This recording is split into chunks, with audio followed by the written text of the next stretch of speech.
This video is on solving radical equations. A radical equation is an equation that contains a radical. To solve a radical equation, we want to first of all isolate the radical, get it all by itself on one side of the equal sign, square both sides of the equation because squaring a radical undoes it, solve for the variable as though we were solving a straightforward linear equation, and then check your solution. Very important to check your solution because sometimes different things can happen when you square both sides of an equation. Let's take a look at a couple examples here. Solve each radical equation and check your solution. So the square root of x plus 9 equals 15. So the first thing I want to do is isolate my radical by subtracting 9 on each side. So that gives me the square root of x equals 6. Then I want to square both sides of this equation, and the squaring the square root undoes that, so I get x equals 36. Now to check my solution, I'm going to put 36 into the original equation for x. So is the square root of 36 plus 9 equal to 15? Square root of 36 is 6 plus 9 does indeed equal 15. My solution checks. So my solution is x equals 36. Just one word about checking equations or checking solutions. We just plug in the value that we got for our solution into the original equation and then use order of operations on each side of the equal sign. I would not subtract 9 on each side in order to check. Second example is 6 plus 2 square root of x equals 14. So the first thing I want to do is subtract 6 on both sides. So that's going to give me 2 square root of x equals 8. Dividing both sides by 2 gives me the square root of x equals 4. And then I want to square both sides, or x equals 16. And let's go ahead and check that by plugging it into the original equation.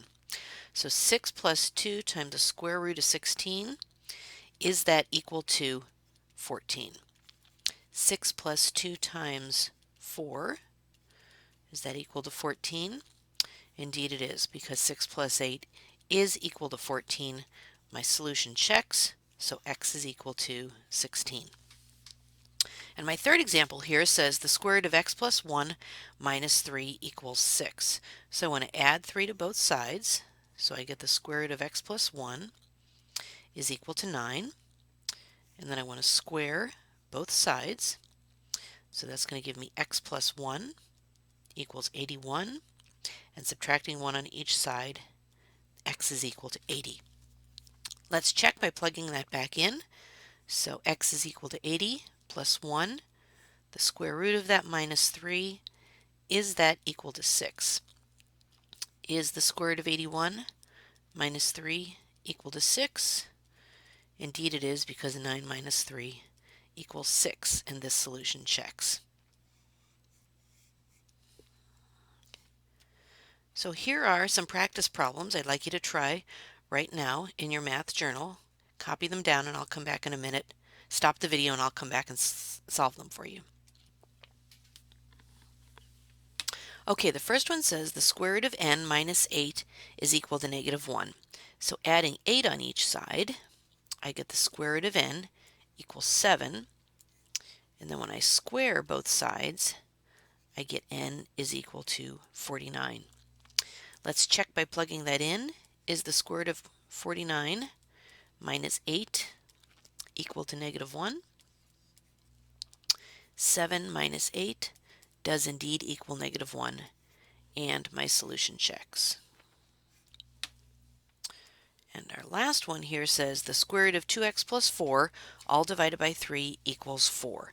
So I'm going to multiply both sides by 3, and that gives me the square root of 2x plus 4 equals 12. Let's square both sides.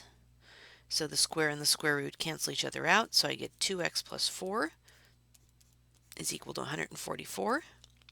Subtracting 4 on both sides, 2x equals 140, and dividing by 2, x is equal to 70. So let's check by plugging that back in.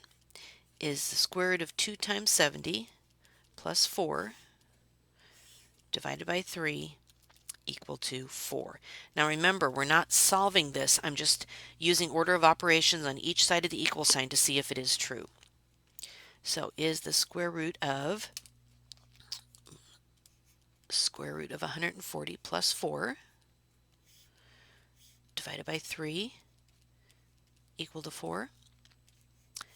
Is the square root of 144 divided by 3 equal to 4? And it is, because 12 divided by 3 equals 4. My solution checks, so x is equal to 70. So in this video, we took a look at how to solve a radical equation by isolating the radical, squaring both sides, solving for the variable, and then checking your solution.